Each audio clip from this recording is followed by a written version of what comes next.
వేదిక మీద ఉన్న గౌరవనీయ ముఖ్యమంత్రి రేవంత్ రెడ్డి గారికి, టీపీసీసీ అధ్యక్షుడు మహేష్ కుమార్ గౌడ్ గారికి, ఉప ముఖ్యమంత్రి భట్టి గారికి,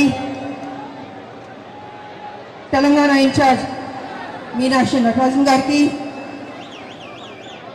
కాంగ్రెస్ ముఖ్య నాయకులకి, కాంగ్రెస్ మంత్రులకి, తెలంగాణ నుంచి ఇక్కడికి విచ్చేసిన మా బీసీ బిడ్డలకి,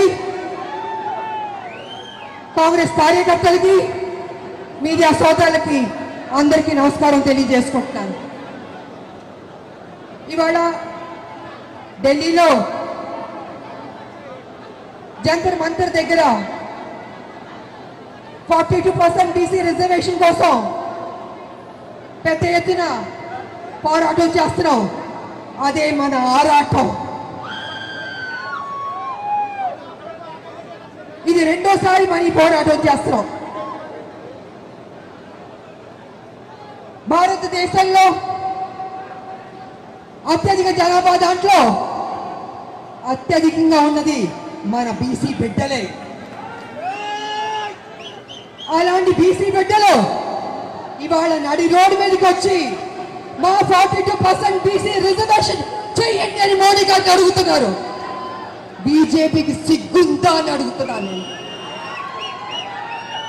బీసీ బిడ్డలంటే అడుక్కోవాలా? ఇవ్వరా? న్యాయం చేయరా? అంటే మా శ్రమని దోచుకుంటారు, మా ఓట్లు గుచ్చుకుంటారు. కానీ పార్లమెంట్ లో బీసీ బిల్లు పెట్టి పాస్ చేయమంటే వెనకడుగు వేస్తారు. అయినా మేము విడిచిపెట్టాం. కాంగ్రెస్ ముందడుగు వేసింది, సాధించే వరకు విడిచిపెట్టే ప్రసక్తి లేదు. బీసీ బిడ్డలారా, తెలంగాణ ఉద్యమం అనేక కష్టాలు నష్టాలు పోరాటాలు చేశాం. ఫైనల్ గా సోనియా అమ్మ మనకి తెలంగాణ ఇచ్చింది, సాధించుకున్నాం. అదేవిధంగా బీసీకి కూడా 42% రిజర్వేషన్ కూడా డెఫినెట్ గా సాధిస్తాం. వదిలిపెట్టే ప్రసక్తి లేదు. ఇవాళ నిజంగా బీసీ బిడ్డల గురించి చెప్పాలంటే చాలా తక్కువే. ఎంత చెప్పినా తక్కువే. మన భారతదేశం అభివృద్ధి చెందిందంటే దాంట్లో బీసీ బిడ్డల పెద్ద పాత్ర పోషించారు.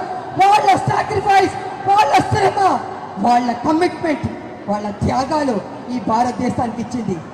చేతి వృత్తుల కోసం ఎంతో కష్టపడ్డారు. చేతి వృత్తులు చేసుకుని ఎంతో సంతోషంగా బతికేవారు బీసీ బిడ్డలు.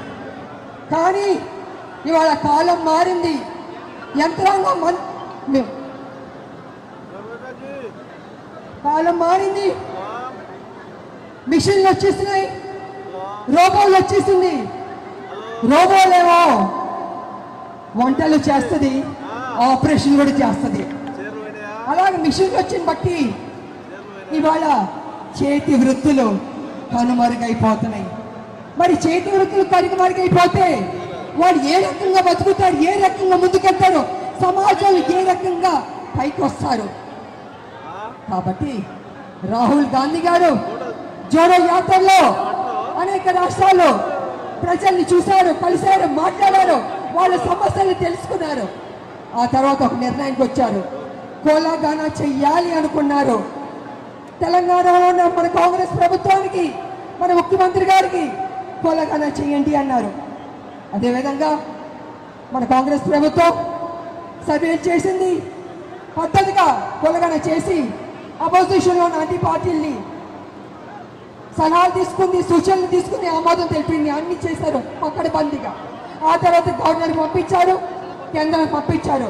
ఫైనల్ గా రాష్ట్రపతి గారి దగ్గరికి వెళ్ళాలి ఆమోద ముద్ర పొందాలి. ఈ రకంగా ఒక ప్రవర్తన.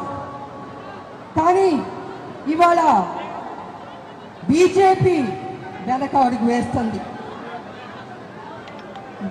మెలికలు తిప్పుతుంది. నేను బీజేపీని, మోడీ గారిని ఒక విషయం అడగదలుచుకున్నాను. మోడీ గారు ఆ మధ్య జమినీ ఎన్నికలు చేద్దామని చెప్పారు.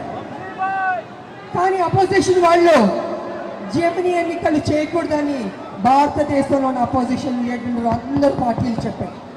కానీ మోడీ గారు ఏమన్నారంటే లేదు జమిని ఎన్నికలు నిర్వహించి తీరుతాం అని ముందు పట్టుబట్టారు. మరి మోడీ గారు